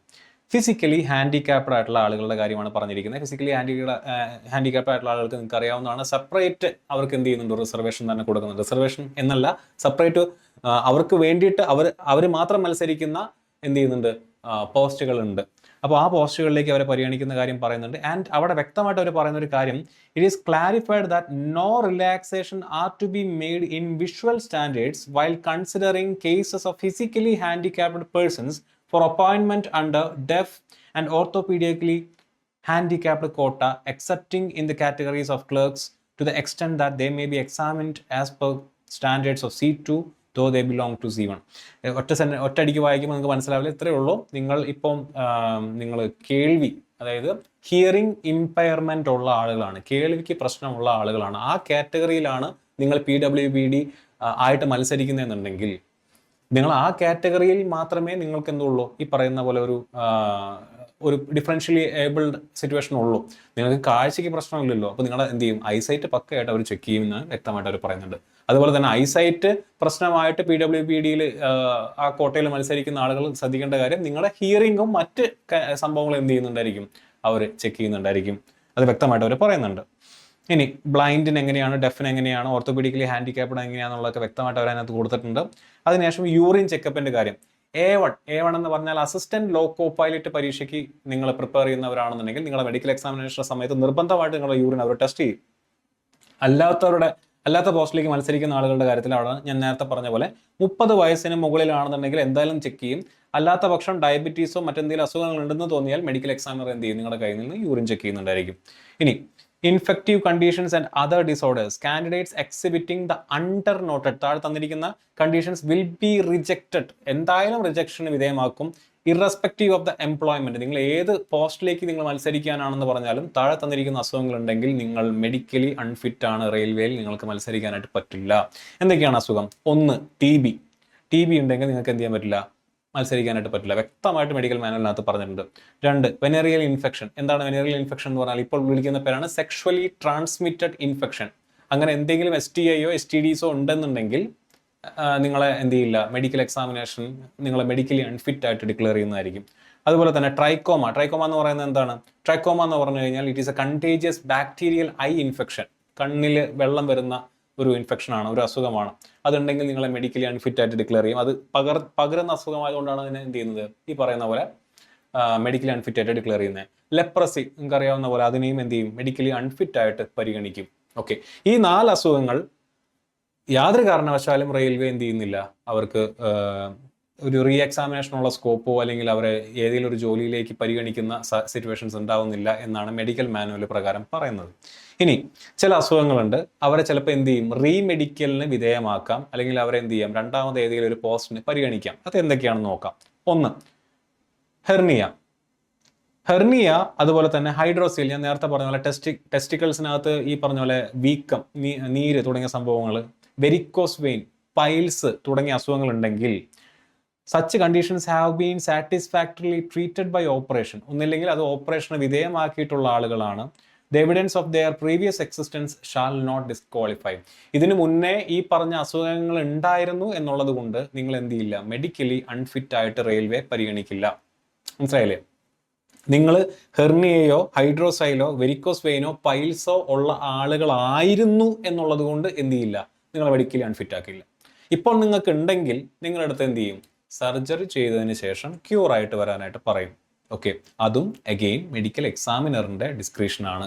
അതാണ് സ്കോപ്പ് ഫോർ റീ മെഡിക്കൽ എന്ന് പറയുന്നത്. Scope for re medical, scope എന്നുള്ള വാക്ക് പ്രത്യേകം എടുത്തു പറയാൻ കാരണം എന്താ വെച്ച് കഴിഞ്ഞാൽ അത് മെഡിക്കൽ എക്സാമിനർ അല്ലെങ്കിൽ നേരത്തെ പറഞ്ഞ പോലെ ജനറൽ മാനേജർ തീരുമാനിക്കുകയാണ്. ഓക്കെ, ഇയാൾക്ക് സർജറി ചെയ്യാനുള്ള ഒരു അവസരം കൊടുത്തേക്കാം. അയാൾ പൈൽസിനാണെങ്കിൽ പൈൽസിന്റെ സർജറി ചെയ്തിട്ട് അത് ക്യൂർ ആയിട്ട് വരട്ടെ, നമുക്ക് എന്ത് ചെയ്യാം, അപ്പോൾ ഒരു റീ മെഡിക്കൽ കൊടുക്കാം. അതിൽ പൈൽസിൻ്റെതായിട്ടുള്ള യാതൊരു ബുദ്ധിമുട്ടുകളും കാണുന്നില്ല എന്നുണ്ടെങ്കിൽ എന്ത് ചെയ്യാം, അയാളെ മെഡിക്കലി ഫിറ്റ് ആയിട്ട് ഡിക്ലെയർ ചെയ്യാം എന്ന് പറയുന്നത്. ഓക്കെ, ഇനി ഫ്ലാറ്റ് ഫുട്ട് അല്ലെങ്കിൽ നോക്ക് നീ എന്ന് പറയുന്ന ഫ്ലാറ്റ് ഫുട്ടോ നോക്ക് നീയോ ഉള്ള ആളുകളെ എന്ത് ചെയ്യാറുണ്ട്, പൊതുവെ മെഡിക്കലി അൺഫിറ്റ് എന്ന് പറയാറുണ്ട്. ഫ്ലാറ്റ് ഫുട്ട് എന്ന് പറഞ്ഞാൽ നിങ്ങൾക്ക് അറിയാവുന്നതാണ്. സാധാരണ നിങ്ങൾക്കത് മനസ്സിലാക്കണമെന്നുണ്ടെങ്കിൽ എന്ത് ചെയ്യാം, നിങ്ങളുടെ കാല് നനയ്ക്കുക, അല്ലെങ്കിൽ നിങ്ങൾ ബീച്ചിൽ പോയിട്ട് കാല് ചവിട്ടി വെക്കുക. നിങ്ങളുടെ കാലിൻ്റെ എല്ലാ ഭാഗവും ഒരുപോലെ മണലിനകത്ത് കാണുന്നുണ്ടെങ്കിൽ നിങ്ങൾക്ക് ഫ്ലാറ്റ് ഫുട്ടാണ് എന്നർത്ഥം. പൊതുവിൽ അങ്ങനെ വരില്ല. കുറച്ച് ഭാഗം എന്ത് ചെയ്യും, ഭൂമിയിൽ തൊടാതെ നിൽക്കുന്നൊരു ഭാഗം ഉണ്ടായിരിക്കും. അതാണ് നോർമലി ഉള്ള ഒരു സിറ്റുവേഷൻ എന്ന് പറയുന്നത്. ഫ്ലാറ്റ് ഫുട്ട് എന്ന് പറഞ്ഞു കഴിഞ്ഞാൽ എല്ലാ ഭാഗവും ഒരുപോലെ ടച്ച് ചെയ്യുന്ന ഒരു സിറ്റുവേഷൻ വരുന്നതാണെങ്കിൽ ഫ്ലാറ്റ് ഫുട്ടാണ്. നോക്ക് നീ എന്ന് പറഞ്ഞു കഴിഞ്ഞാൽ സാധാരണ നിങ്ങൾ നിവർന്ന് നിൽക്കുന്ന സമയത്ത് നിങ്ങളുടെ മുട്ട്, കാൽമുട്ട് എന്ത് ചെയ്യുന്നു, പരസ്പരം കൂട്ടിമുട്ടുന്ന ഒരു സ്റ്റേജിൽ നിൽക്കുന്ന ആളുകളാണെങ്കിൽ അത് നോക്ക് നീ ആണ്. ഇങ്ങനെയുള്ളവരെയും മെഡിക്കലി അൺഫിറ്റ് ആയിട്ട് റെയിൽവേ ഡിക്ലെയർ ചെയ്യാറുണ്ട്. ആൻഡ് അഗെയിൻ ഇതെല്ലാം ക്യൂർ ചെയ്യാൻ പറ്റുന്നതാണ്, ഒരു പരിധി വരെയൊക്കെ അതിനകത്ത് മാറ്റങ്ങൾ വരുത്താൻ പറ്റുന്നതാണ്. അപ്പം നേരത്തെ പറഞ്ഞ പോലെ ജനറൽ മാനേജറിന്റെ ഡിസ്ക്രിപ്ഷൻ വെച്ചുകൊണ്ട് റീമെഡിക്കലിനുള്ള സാധ്യതയുണ്ട്. എപ്പിലെപ്സി, ആസ്മ, ഒട്ടോറിയ തുടങ്ങിയ അസുഖങ്ങളെല്ലാം തന്നെ, ഒട്ടോറിയ എന്ന് പറഞ്ഞു കഴിഞ്ഞാൽ ചെവിയിൽ നിന്നും വെള്ളം വരുന്ന ഒരു തരം അസുഖമാണ്. അപ്പോൾ ഇതെല്ലാം തന്നെ മെഡിക്കലി അൺഫിറ്റ് ആയിട്ട് നിങ്ങൾ ഡിക്ലെയർ ചെയ്യാൻ സാധ്യതയുള്ളവയാണ്.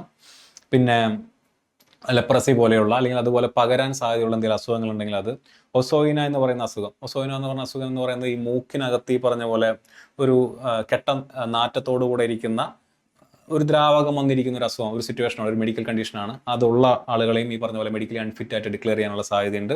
അതുപോലെ തന്നെ പയോറിയ എൽവിയോലാരിസ് എന്ന് പറയുന്ന ഒരു അസുഖം. അതെന്താണ്, അത് ഈ പറഞ്ഞ പോലെ മോണയിൽ സിവിയർ ആയിട്ടുള്ള ഇൻഫെക്ഷൻ. നമുക്കറിയാം ചില ആളുകൾക്ക് നല്ല വായനാറ്റം ഉണ്ടായിരിക്കും, കാരണം അവരുടെ മോണ എപ്പോഴും പഴുത്തിരിക്കുന്ന ഒരു സിറ്റുവേഷൻ. അതും ഈ പറഞ്ഞ പോലെ ഒരു മെഡിക്കലി അൺഫിറ്റ് ആക്കാനായിട്ട് സാധ്യതയുള്ള ഒരു കണ്ടീഷനാണ്. പക്ഷേ ഈ പറഞ്ഞ ലേറ്റർ, ഞാൻ ഈ പറഞ്ഞ ഹെർണിയ തൊട്ട് ഈ പറഞ്ഞ പൈറോയിയ എൽവിയോലാരിസ് വരെയുള്ള അസുഖങ്ങളെല്ലാം തന്നെ റീമെഡിക്കലിന് സ്കോപ്പ് ഉണ്ട്. ഈ പറഞ്ഞ ചീഫ് മെഡിക്കൽ എക്സാമിനർ പരിഗണിക്കുകയാണെന്നുണ്ടെങ്കിൽ നിങ്ങൾ റീമെഡിക്കലിന് സ്കോപ്പുള്ള ഒരു സംഭവമാണ്. ഇതിന് ശേഷമാണ്, അപ്പോൾ ഇത്രയും കാര്യങ്ങൾ ഈ പറഞ്ഞ ജനറൽ ഫിസിക്കൽ എക്സാമിനേഷൻ്റെ ഭാഗമായിട്ട് വരുന്നതാണ്. ഇതിന് ശേഷമാണ് വിഷൻ ടെസ്റ്റ് വരുന്നത്.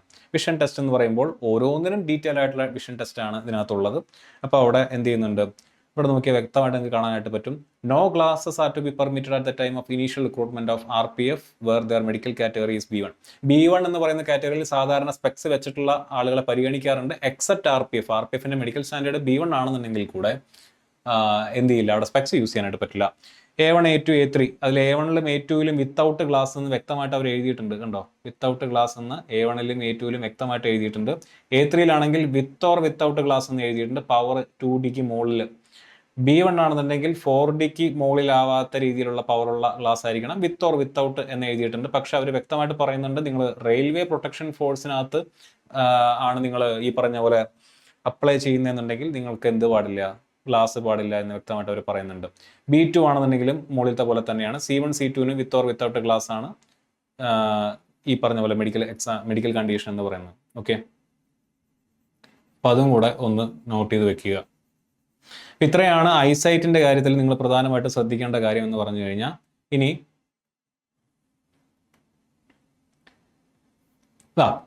ഒരു ഒറ്റ കണ്ണ് ഉള്ള ആളുകൾ ഉണ്ടായിരിക്കുമല്ലോ, there is no bar to admission into non gazetted clerical service of a candidate who is blind in one eye. ഒരു കണ്ണിന് കാഴ്ചയില്ലാത്ത ആളുകളെ ക്ലറിക്കൽ പോസ്റ്റിന് പരിഗണിക്കുന്നതിൽ തെറ്റില്ല എന്ന് തന്നെയാണ് ഇന്ത്യൻ റെയിൽവേ പറയുന്നത്. അപ്പോൾ അതും കൂടെ നിങ്ങളൊന്ന് നോട്ട് ചെയ്ത് വെക്കുക. പിന്നെ നമ്മൾ ഇത്രയും ഈ കൊടുത്തിരിക്കുന്നതെല്ലാം തന്നെ കറന്റ് വർക്ക് ചെയ്യുന്ന ആളുകളുടെ മെഡിക്കൽ കണ്ടീഷൻസ് ആണ്. കളർ പെർസെപ്ഷൻ്റെ കാര്യം വ്യക്തമായിട്ട് പറയുന്നുണ്ട്. A1, A2, A3, B1 പോസ്റ്റുകൾക്ക് കളർ ബ്ലൈൻഡ് ആയിട്ടുള്ള ആളുകളെ പരിഗണിക്കില്ല. A1, A2, A3 അതായത് സേഫ്റ്റി ജോബുകൾ. ആൻഡ് B1 എന്ന് പറയുന്ന കാറ്റഗറിയിലുള്ള പോസ്റ്റുകളിലേക്ക് നിങ്ങൾക്ക് കളർ ബ്ലൈൻഡ്നെസ് ഉണ്ടെന്നുണ്ടെങ്കിൽ നിങ്ങൾ അപ്ലൈ ചെയ്താലും കാര്യമില്ല, നിങ്ങൾ മെഡിക്കലി അൺഫിറ്റ് ആയിരിക്കും. അത് ഓർത്ത് വെക്കുക. അതിനുശേഷം നിങ്ങൾ നോക്കേണ്ടത് night vision. A1, A2, A3, B1 പോസ്റ്റുകളിലേക്ക് നൈറ്റ് വിഷൻ അതായത് നൈറ്റ് ബ്ലൈൻഡ്നെസ് ഉള്ള ആളുകളെയും എന്ത് ചെയ്യില്ല, പരിഗണിക്കില്ല. അതും ഓർത്തിരിക്കുക. A1 എന്ന് പറയുന്ന പോസ്റ്റിലേക്ക് ഫീൽഡ് ഓഫ് വിഷൻ കൂടെ ചെക്ക് ചെയ്യുന്നുണ്ടായിരിക്കും. നിങ്ങളുടെ ഫീൽഡ് ഓഫ് വിഷൻ എത്രത്തോളം ഉണ്ട്. അപ്പോൾ അതൊരു മിനിമം കണ്ടീഷൻസ് അവർ പറയും. നിങ്ങൾക്ക് ഈ സൈഡ് തൊട്ട് ഈ സൈഡ് വരെ എത്രത്തോളം ഏരിയയിൽ നിങ്ങൾക്ക് കാണാനായിട്ട് പറ്റുമെന്നുള്ളത് ചെക്ക് ചെയ്യുന്നുണ്ടായിരിക്കും. ബൈനോക്കുലർ വിഷൻ പക്കയാണോ എന്ന് ചെക്ക് ചെയ്യും. B പോസ്റ്റുകൾക്ക് അതായത് A1, A2, A3, B1, B2 പോസ്റ്റുകൾക്ക് ബൈനോക്കുലർ വിഷൻ പക്കയാണോ എന്ന് ചെക്ക് ചെയ്യും. ബൈനോക്കുലർ വിഷൻ പക്കയാണെന്ന് പറഞ്ഞു കഴിഞ്ഞാൽ നിങ്ങളുടെ ഡെപ്ത് പെർസെപ്ഷൻ ഒക്കെ മാറിപ്പോകുന്ന ആളുകളുണ്ട്. ദൂരം അളക്കാൻ പറ്റാത്തവർ, ആഴം അളക്കാൻ പറ്റാത്ത ആളുകളൊക്കെ ഉണ്ട്. ഐ കോർഡിനേഷൻ കറക്റ്റ് അല്ലാത്തതിൻ്റെ ഭാഗമായിട്ട് നിങ്ങൾക്ക് അറിയാവുന്നതാണ്. നിങ്ങൾ ഒരു കണ്ണടച്ച് കഴിഞ്ഞാൽ നിങ്ങൾ ഒരു ഇമേജ് ഒരു സ്ഥലത്തായിരിക്കും കാണുന്നുണ്ടായിരിക്കുക. നേരെ മറിച്ച് ഈ കണ്ണടച്ചിട്ട് നോക്കിക്കഴിഞ്ഞാൽ ആ ഇമേജ് മറ്റൊരു സ്ഥലത്തായിരിക്കും കാണുന്നുണ്ടായിരിക്കുക. പക്ഷെ നമ്മൾ രണ്ട് കണ്ണും കൂടെ നോക്കുമ്പോൾ നിങ്ങൾക്ക് വ്യക്തമായിട്ട് ഓക്കെ ഈ ഇമേജ് ഇവിടെയാണെന്ന് നിങ്ങൾക്ക് മനസ്സിലാക്കാനായിട്ട് പറ്റുന്നത് നിങ്ങളുടെ ബൈനോക്കുലർ വിഷൻ പക്ക ആയതുകൊണ്ടാണ്. എല്ലാവർക്കും അങ്ങനെ ആവണമെന്നില്ല. അപ്പോൾ അല്ലാത്ത മെഡിക്കൽ കണ്ടീഷൻ ഉള്ള ആളുകളുണ്ട്. അപ്പോൾ അവരെ A1, A2, A3, B1, B2 പോസ്റ്റുകളിലേക്ക് എന്ത് ചെയ്യില്ല, പരിഗണിക്കില്ല. ഓക്കെ. ഇവിടെ തന്നെ സ്ക്വിൻഡൈ നമുക്കറിയാവുന്ന പോലെ ഈ പറഞ്ഞ പോലെ കോങ്കണ്ണ് എന്നൊക്കെ പറയുന്ന ഒരു മെഡിക്കൽ കണ്ടീഷൻ ഉണ്ട്. ആ കണ്ടീഷൻ ഉള്ള ആളുകൾക്കും ബൈനോക്കുലർ വിഷൻ ഉണ്ടെങ്കിൽ, ബൈനോക്കുലർ വിഷൻ പക്കയാണെങ്കിൽ കുഴപ്പമില്ല, അവർക്കും ഈ പറഞ്ഞ പോലെ ബൈനോക്കുലർ വിഷൻ്റെ പ്രശ്നം വരാം. അങ്ങനെയാണെന്നുണ്ടെങ്കിൽ അവരും ഈ പറഞ്ഞ പോസ്റ്റുകൾക്ക് എന്തായിരിക്കും, മെഡിക്കലി അൺഫിറ്റ് ആയിരിക്കും. ഇനി മെസോപ്പിക് വിഷൻ A1 to B1 കാറ്റഗറിയിലുള്ള ആളുകൾക്കാണ് മെസോപ്പിക് വിഷൻ ചെക്ക് ചെയ്യുന്നത്. മെസോപ്പിക് വിഷൻ പക്കയാണെന്നുണ്ടെങ്കിൽ പ്രശ്നമില്ല. അല്ലെങ്കിൽ ഈ പറഞ്ഞ പോലെ എന്ത് ചെയ്യും, A1 തൊട്ട് B1 വരെയുള്ള കാറ്റഗറിയിലേക്ക് നിങ്ങളെ മെഡിക്കലി അൺഫിറ്റ് ആയിട്ട് ഡിക്ലെയർ ചെയ്യുന്നുണ്ടായിരിക്കും. അപ്പോൾ ഇവിടെ ലാൻഡോൾട്ട് ബോർഡ് എന്ന് പറഞ്ഞിട്ടൊരു ബോർഡിലായിരിക്കും ഇത് ചെക്ക് ചെയ്യുന്നുണ്ടായിരിക്കും. ലാൻഡോൾട്ട് ബോർഡ് എന്ന് പറഞ്ഞാൽ നിങ്ങൾക്ക് മനസ്സിലാവുമെന്ന് എനിക്കറിയില്ല. നമ്മുടെ സ്ലിറ്റ് പോലെ C പോലെ ഇരിക്കും. ഇങ്ങനെയാണ് നിങ്ങളുടെ ബോർഡ് ഇരിക്കുന്നുണ്ടായിരിക്കുക. നമ്മുടെ ലെൻസ് ചാർട്ട് പോലെ തന്നെ, പക്ഷേ ഇതിൽ സ്ലിറ്റ് എവിടെയാണ് എന്ന് നിങ്ങളെ കൊണ്ട് ഐഡൻറ്റിഫൈ ചെയ്യുന്ന രീതിയിലുള്ള ഒരു ബോർഡ് വെച്ചിട്ടായിരിക്കും നിങ്ങൾ എന്ത് ചെയ്യുന്നുണ്ടായിരിക്കുക, ഐ ടെസ്റ്റ് നടത്തുന്നുണ്ടായിരിക്കുക. ഓക്കെ. അപ്പോൾ ഈ പറഞ്ഞ പോലെ മെസോപ്പിക് വിഷൻ എന്ന് പറയുന്ന ഒരു ടെസ്റ്റ് നടത്തുന്നുണ്ടായിരിക്കും. അതുപോലെ തന്നെ A1 ആണെന്നുണ്ടെങ്കിൽ നിങ്ങൾ കണ്ണ് പക്ക കംപ്ലീറ്റ് ആയിട്ട് ചെക്ക് ചെയ്യും അസിസ്റ്റന്റ് ലോക്കോ പൈലറ്റ് എക്സാമിന്. C1, C2 പോസ്റ്റുകളാണെന്നുണ്ടെങ്കിൽ നിങ്ങളുടെ പവർ 4Dക്ക് എക്സീഡ് ചെയ്യുന്നുണ്ടെങ്കിൽ, 4D എന്ന് പറയുന്ന പവറിനും എക്സീഡ് ചെയ്യുന്നുണ്ടെങ്കിൽ അവിടെയും നിങ്ങളുടെ ഐ ചെക്ക് ചെയ്യും. വേറെ ഒന്നിനും കൊണ്ടല്ല. A1 എന്ന് പറയുന്ന പോസ്റ്റ് ഏറ്റവും കൂടിയ മെഡിക്കൽ സ്റ്റാൻഡേർഡ് ആയതുകൊണ്ടാണ് അത് ചെക്ക് ചെയ്യുന്നത്. C1, C2 പോസ്റ്റിലെ പവർ 4Dക്ക് മുകളിലാണെങ്കിൽ ചെക്ക് ചെയ്യാൻ കാരണം നിങ്ങളുടെ കണ്ണിൻ്റെ കാഴ്ച കുറവ് എന്ന് പറയുന്നത് ഗ്രോ ചെയ്തുകൊണ്ടിരിക്കുന്ന ഒന്നാണോ, അതായത് നിങ്ങൾ സർവീസിൽ കയറി ഒരു 5 വർഷം കഴിയുമ്പോഴേക്കും നിങ്ങളുടെ കാഴ്ച വീണ്ടും താഴ്ത്തോട്ടാണോ പോകുന്നതെന്നുള്ളത് അറിയുന്നതിന് വേണ്ടിയിട്ടാണ് അത്തരത്തിലൊരു ചെക്കപ്പ് ചെയ്യുന്നത്. പ്രോഗ്രസീവ് ഐ ഡിസീസ് ആണോ എന്നുള്ളത് ചെക്ക് ചെയ്യുന്നതിന് വേണ്ടിയിട്ടാണ് സംഭവം നടത്തുന്നത്. ഓക്കെ. ഇനി naked eye vision, residual vision തുടങ്ങിയ കാര്യങ്ങളുണ്ടായിരിക്കും. റേഡിയൽ കെരാറ്റോട്ടോമി നടത്തിയിട്ടുള്ള ആളുകളുടെ ചെക്കപ്പ് ഉണ്ടായിരിക്കും. കാറ്ററാക്ട് ചെക്ക് ചെയ്യുന്നുണ്ടായിരിക്കും. അത് കൂടുതലായിട്ടും എംപ്ലോയീസിനാണ്, പ്രായം ചെല്ലുന്ന ആളുകൾക്കാണ് അത് ചെക്ക് ചെയ്യുന്നത്. ഇനി കോണ്ടാക്ട് ലെൻസിന്റെ കേസിൽ A1, A2 കാറ്റഗറിക്ക് എന്തില്ല, കോണ്ടാക്ട് ലെൻസ് യൂസ് ചെയ്യാനായിട്ട് പറ്റില്ല. B1 RPFകാരിൽ എന്ത് ചെയ്യില്ല, കോണ്ടാക്ട് ലെൻസ് യൂസ് ചെയ്യാനായിട്ടും പറ്റില്ല. അത് വ്യക്തമായിട്ട് അവർ കൊടുത്തിട്ടുണ്ട്. കണ്ണടയുടെ കേസിൽ, സ്പെക്ടക്കിൾസിന്റെ കേസിലും കോണ്ടാക്ട് ലെൻസിന്റെ കേസിലും വ്യക്തമായിട്ട് അവർ കൊടുത്തിട്ടുണ്ട് എന്നുള്ള കാര്യം കൂടെ എന്ത് ചെയ്യുക, നോട്ട് ചെയ്ത് വെക്കുക. ഇനി രണ്ടാമത് റീമെഡിക്കലിന് ചെക്ക് ചെയ്യുന്നതിൻ്റെ ഒരു കാറ്റഗറിയാണ് ഇവിടെ കൊടുത്തിരിക്കുന്നത്. നിങ്ങളിപ്പോൾ A1, A2, A3 പോസ്റ്റിലേക്ക് നിങ്ങൾ കയറി, അല്ലെ, സ്റ്റേഷൻ മാസ്റ്റർ ആയിട്ടോ ലോക്കോ പൈലറ്റ് ആയിട്ടോ നിങ്ങൾ കയറി കഴിഞ്ഞ് കഴിഞ്ഞാൽ ഓരോ 4 വർഷം കൂടുമ്പോഴും നിങ്ങൾ എന്ത് ചെയ്യും, വീണ്ടും ഇതേ പ്രോസസ്സിന് വിധേയമാക്കും, ഇതേ മെഡിക്കൽ എക്സാമിനേഷന് വിധേയമാക്കും. അപ് ടു 45 ഇയേഴ്സ്, 45 വയസ്സ് എത്തുന്നത് വരെ ഓരോ 4 വർഷം കൂടുമ്പോഴും നിങ്ങളെ വീണ്ടും മെഡിക്കൽ എക്സാമിനേഷന് വിധേയമാക്കിക്കൊണ്ടിരിക്കും. 45 വയസ്സിന് ശേഷം ഓരോ 2 വർഷം കൂടുമ്പോഴും നിങ്ങളെ മെഡിക്കൽ എക്സാമിനേഷൻ വിധേയമാക്കിക്കൊണ്ടിരിക്കും. അപ്പോൾ 45 തൊട്ട് 55 വരെ നിങ്ങളൊരു 5 തവണ എന്ത് ചെയ്യേണ്ടി വരും, മെഡിക്കൽ എക്സാം കണ്ടക്ട് ചെയ്യേണ്ടി വരും. അതിനുശേഷം 55-ന് മുകളിലേക്ക് ഓരോ വർഷവും നിങ്ങൾ എന്ത് ചെയ്യും, ഈ പറഞ്ഞ പോലെ medical എക്സാമിനേഷന് വിധേയമാക്കും. A1, A2, A3 കാറ്റഗറിയിലുള്ളവരാണെങ്കിൽ. B1, B2 ആണെന്നുണ്ടെങ്കിൽ 45 വയസ്സാവുമ്പോൾ എന്ത് ചെയ്യുന്നു, അടുത്ത മെഡിക്കൽ എക്സാമിനേഷൻ, അതിനുശേഷം ഓരോ 5 വർഷം കൂടുമ്പോഴും മെഡിക്കൽ എക്സാമിനേഷൻ കണ്ടക്ട് ചെയ്യും. C1, C2 ആണെന്നുണ്ടെങ്കിൽ ഇനിയൊരു മറ്റൊരു മെഡിക്കൽ എക്സാമിനേഷൻ ഇല്ല. നിങ്ങൾ വൺസ് സർവീസിൽ കയറി കഴിഞ്ഞാൽ പിന്നെ നിങ്ങൾ രണ്ടാമത് അവർ എന്ത് ചെയ്യില്ല, ചെക്ക് ചെയ്യുന്ന ഒരു സിറ്റുവേഷൻ ഉണ്ടായിരിക്കില്ല. അപ്പോൾ ഇത്രയും കാര്യങ്ങളാണ് പ്രധാനമായിട്ടും മെഡിക്കൽ എക്സാമിനേഷൻ നിങ്ങൾ ശ്രദ്ധിക്കേണ്ട കാര്യം. പിന്നെ വരുന്നത് woman candidates who are pregnant. പല ഉദ്യോഗാർത്ഥികളും നമ്മുടെ അടുത്ത് ചോദിക്കുന്ന ചോദ്യമാണ്, പ്രഗ്നന്റ് ആയിട്ടുള്ള ആളുകൾ റെയിൽവേയിൽ മെഡിക്കലിന് എലിജിബിൾ ആയിരിക്കും, മെഡിക്കലി അൺഫിറ്റ് ആയിരിക്കും. വ്യക്തമായിട്ട് അവർ പറയുന്നുണ്ട്, A female candidate who as a result of test is found to be pregnant need not to be declared temporary unfit unless the nature of her job involves elaborate training or the post carries hazardous nature of duties like in police organization etc. RPF പോലെയുള്ള ഒരു post അല്ലെങ്കിൽ അങ്ങേയറ്റം ഈ പറഞ്ഞ പോലെ physically demanding ആയിട്ടുള്ള ഒരു പോസ്റ്റിലല്ല ഈ കുട്ടി മത്സരിക്കുന്നതെന്നുണ്ടെങ്കിൽ അല്ലെങ്കിൽ ഈ കുട്ടി എലിജിബിൾ ആയിട്ടുള്ളതെന്നുണ്ടെങ്കിൽ അവരെ ടെമ്പററി ആയിട്ട് പോലും എന്ത് ചെയ്യില്ല, അൺഫിറ്റ് ആയിട്ട് ഡിക്ലെയർ ചെയ്യില്ല എന്നർത്ഥം. മനസ്സിലാവുന്നുണ്ട്. അപ്പോൾ പ്രഗ്നന്റ് ആയിട്ടുള്ള ആളുകൾക്കൊക്കെ ധൈര്യമായിട്ട് എന്ത് ചെയ്യാം, RPF അല്ലെങ്കിൽ RRB എക്സാംസിന്, റെയിൽവേ എക്സാംസിന് അപ്ലൈ ചെയ്യാം. എക്സെപ്റ്റ് RPF പോലെയുള്ള ഫിസിക്കലി ഡിമാൻഡിങ് ആയിട്ടുള്ള പോസ്റ്റുകൾ ഒഴിച്ച് ബാക്കി എല്ലാ പോസ്റ്റുകളും നിങ്ങൾ എന്തായിരിക്കും, മെഡിക്കലി എലിജിബിൾ ആയിരിക്കും, മെഡിക്കലി ഫിറ്റ് ആയിരിക്കും. ഓക്കെ, ഇത്രയും കാര്യങ്ങൾ നിങ്ങൾ എന്ത് ചെയ്യുക, വ്യക്തമായിട്ട് ഒന്ന് ഇന്ത്യൻ റെയിൽവേ മെഡിക്കൽ മാനുവൽ എന്ന് പറയുന്ന ഭാഗത്ത് നിന്ന് വ്യക്തമായിട്ട് മനസ്സിലാക്കി വെക്കേണ്ട ഒരു സംഭവമാണ്. ഇത്രയാണ് ഇന്ത്യൻ റെയിൽവേ മെഡിക്കൽ മാനുവലിനകത്ത് മെഡിക്കൽ എക്സാമിനേഷനെ പറ്റി വ്യക്തമായിട്ട് കൊടുത്തിട്ടുള്ളത്. അപ്പോൾ ഇതിൽ ഞാൻ ഒരുപാട് കാര്യങ്ങൾ നിങ്ങളുടെ അടുത്ത് ഡിസ്കസ് ചെയ്തു, ഒരുപാട് ടെസ്റ്റുകളെ പറ്റി പറഞ്ഞു. ഈ ടെസ്റ്റുകളുടെയും അല്ലെങ്കിൽ ഈ പറഞ്ഞ ഡിസ്കസ് ചെയ്ത കാര്യങ്ങളുടെ എല്ലാം ഒരു ആകെ തുക ഒന്ന് നിങ്ങളെ ഒറ്റയടിക്ക് മനസ്സിലാക്കി തരുന്നതിന് വേണ്ടി നമ്മൾ തന്നെ ഡിസൈൻ ചെയ്തിട്ടുള്ള ഒരു പോസ്റ്റേഴ്സ് ഞാൻ നിങ്ങളെ കാണിക്കാം. നോക്കുക, റെയിൽവേ ജോലിക്കായി നിങ്ങൾ മെഡിക്കലി ഫിറ്റ് ആണോ എന്ന് മനസ്സിലാക്കുന്നതിന് വേണ്ടിയിട്ട് നമ്മൾ തയ്യാറാക്കിയിട്ടുള്ള പോസ്റ്റേഴ്സാണ് മെഡിക്കൽ എലിജിബിലിറ്റി. താഴെ പറയുന്ന സ്ഥിതികളുള്ള ഉദ്യോഗാർത്ഥികളെ അവർ ഏത് ജോലി നേടിയാലും യോഗ്യതയിൽ എന്ത് ചെയ്യും, നിരസിക്കപ്പെടാം. മെഡിക്കലി റിജക്റ്റ് ചെയ്യാൻ സാധ്യതയുള്ളത് ഞാൻ നേരത്തെ പറഞ്ഞല്ലോ, TB, STDs, ട്രക്കോമ, ലെപ്രസി തുടങ്ങിയ അസുഖങ്ങളാണെങ്കിൽ നിങ്ങൾ മെഡിക്കലി അൺഫിറ്റ് ആയിരിക്കും. സ്കോപ്പ് ഫോർ റീമെഡിക്കൽ ഞാൻ നേരത്തെ പറഞ്ഞ തന്നെയാണ്. Hernia, hydrocele, piles, varicose vein, flat foot, asthma, നോക്നി തുടങ്ങിയവയൊക്കെ എന്ത് ചെയ്യും, റീമെഡിക്കലിനുള്ളൊരു സ്കോപ്പുള്ള അസുഖമാണ്. ഇനി ഐ ടെസ്റ്റ് നടത്തുന്നതിന് ഓരോ കാറ്റഗറി അനുസരിച്ചിട്ട് ഐ ടെസ്റ്റ് എങ്ങനെയൊക്കെ ആയിരിക്കും എന്നുള്ളത് വ്യക്തമായിട്ട് എന്നോട് കൊടുത്തിട്ടുണ്ട്. ഫോഗിങ് ടെസ്റ്റ് A1 എന്ന് പറയുന്ന അസിസ്റ്റന്റ് ലോക്കോ പൈലറ്റ് പരീക്ഷയ്ക്ക് മാത്രം കാണുന്ന ടെസ്റ്റാണ്. ഫുൾ എക്സാമിനേഷൻ കണ്ടക്ട് ചെയ്യുന്നത് A1 കണ്ടക്ട് ചെയ്യും. C1 and C2 exceeding 4D, ഞാൻ നേരത്തെ പറഞ്ഞ പോലെ 4Dക്ക് മുകളിൽ പവറുള്ള ആളുകളാണെന്നുണ്ടെങ്കിൽ നിങ്ങൾ C1 C2 പോസ്റ്റിലേക്കാണ് മത്സരിക്കുന്നതെന്നുണ്ടെങ്കിൽ നിങ്ങളുടെ എന്ത് ചെയ്യും, ഫുൾ ടെസ്റ്റ് കണ്ടക്ട് ചെയ്യും. വേറെ ഒന്നും കൊണ്ടല്ല, പ്രോഗ്രസീവ് ആയിട്ടുള്ള എന്തെങ്കിലും ഐ ഡിസീസസ് ഉണ്ടോ എന്ന് ചെക്ക് ചെയ്യുന്നതിന് വേണ്ടി. Naked eye vision A1 A2 ആയിരിക്കും, കാരണം കണ്ണട യൂസ് ചെയ്യാൻ പറ്റില്ല, കോൺടാക്ട് ലെൻസ് യൂസ് ചെയ്യാൻ പറ്റില്ല. സ്പെക്ടിക്കൽസ് എല്ലാം കൂടെ അല്ലാത്തത് A1 A2 B1ന്റെ ഏത് RPFന് മാത്രം, ബാക്കി എല്ലാ പോസ്റ്റിനും B1ന് കണ്ണട ഉപയോഗിക്കാം. RPF ആണ് നിങ്ങൾ മത്സരിക്കുന്നതെങ്കിൽ നിങ്ങൾക്ക് സ്പെക്സ് യൂസ് ചെയ്യാനായിട്ട് പറ്റില്ല. കളർ ടെസ്റ്റ്, അതായത് കളർ ബ്ലൈൻഡ്നെസ് ചെക്ക് ചെയ്യുന്നത് A1 A2 A3 B1. Night vision check ചെയ്യുന്നത് A1 A2 A3 B1. Mesopic vision A1 A2 A3 B1. Myopic vision radial keratotomy A1 A2 A3 B1. Field of vision check ചെയ്യുന്നത് പൊതുവേ A1 കാറ്റഗറിക്കാണ് അത് എന്താ പറയുന്നത്, ഒരു medically unfit ആയിട്ട് declare ചെയ്യാൻ സാധ്യതയുള്ളൂ. എന്നിരുന്നാലും Aയിലും Bയിലും ഉള്ള എല്ലാ പോസ്റ്റുകൾക്കും അവർ എന്ത് ചെയ്യും, നിങ്ങളുടെ ഫീൽഡ് ഓഫ് വിഷൻ ഒന്ന് ചെക്ക് ചെയ്യുന്നുണ്ടായിരിക്കും. കോൺടാക്ട് ലെൻസ് അതുപോലെ തന്നെ ബൈനോക്കുലർ വിഷൻ ചെക്ക് ചെയ്യുന്നതും A and B കാറ്റഗറിക്കാണ് എന്നുള്ള കാര്യം കൂടെ എന്ത് ചെയ്യുക, നോട്ട് ചെയ്ത് വെക്കുക. ഇനി മെഡിക്കൽ സ്റ്റാൻഡേർഡ്സും അതിൻ്റെ കണ്ടീഷൻസും ഇതെല്ലാം നോട്ടിഫിക്കേഷനകത്ത് വ്യക്തമായിട്ട് വരുന്ന ഒരു സംഭവമാണ്. ഇതും കൂടെ നിങ്ങൾ എന്ത് ചെയ്യുക, ഒന്ന് നോട്ട് ചെയ്ത് വെക്കുക. ലേസർ സർജറിയുടെ കേസ് ഞാൻ ഓൾറെഡി പറഞ്ഞിട്ടുള്ള കാര്യമാണ്. A1 A2 A3 നിങ്ങൾ മെഡിക്കലി അൺഫിറ്റ് ആയിരിക്കും. നിങ്ങൾ ലേസർ സർജറി ചെയ്തിട്ടുള്ള ആളുകളാണെന്നുണ്ടെങ്കിൽ നിങ്ങൾ മെഡിക്കലി അൺഫിറ്റ് ആയിരിക്കും. B1 B2 ആളുകളാണെന്നുണ്ടെങ്കിൽ നിങ്ങൾ ഫിറ്റ് ആയിരിക്കും. എപ്പോൾ നിങ്ങൾ കോംപ്ലിക്കേഷൻസ് ഒന്നും വന്നിട്ടില്ല എന്നുണ്ടെങ്കിൽ, സർജറി കഴിഞ്ഞ് 1 വർഷമെങ്കിലും ആയിട്ടുണ്ടെങ്കിൽ, നിങ്ങളുടെ ബാക്കി എല്ലാ ക്രൈറ്റീരിയാസും സാറ്റിസ്ഫൈ ചെയ്യുന്നുണ്ടെങ്കിൽ നിങ്ങൾ മെഡിക്കലി ഫിറ്റ് ആയിരിക്കും. ലേസർ സർജറി ചെയ്തിട്ടുള്ള ആളുകൾ C1 C2 കാറ്റഗറിയിലുള്ള ആളുകളാണെങ്കിൽ എന്തായിരിക്കും, നിങ്ങളും മെഡിക്കലി ഫിറ്റ് ആയിരിക്കും. ഓക്കെ, ഇത്രയാണ് ഇതിൻ്റെ കൺക്ലൂഷൻ പാർട്ട് എന്ന് പറഞ്ഞു കഴിഞ്ഞാൽ. ഇത്രയും ടെസ്റ്റുകളാണ് ഇവിടെ പ്രധാനമായിട്ടും പരിഗണിക്കുന്നത്. അപ്പോൾ എന്തൊക്കെ മെഡിക്കൽ കണ്ടീഷൻസ് ആണ് മെഡിക്കലി അൺഫിറ്റ് ആയിട്ട് മാറാൻ സാധ്യതയുള്ളതെന്നുള്ളതും എന്തൊക്കെ ചെക്കപ്പുകളാണ് വരുന്നതെന്നുള്ളതും ഇതിനോടകം തന്നെ ഈ വീഡിയോ കണ്ടിട്ടുള്ള എല്ലാ ഉദ്യോഗാർത്ഥികൾക്കും മനസ്സിലായി കാണുമെന്ന് ഞാൻ വിശ്വസിക്കുന്നു. ഞാൻ നേരത്തെ പറഞ്ഞ പോലെ ഈ PDF ഞാൻ നമ്മുടെ ടെലഗ്രാം ചാനലിൽ ഷെയർ ചെയ്യാം. നിങ്ങൾക്ക് തന്നെ അത് വായിച്ചു നോക്കാം.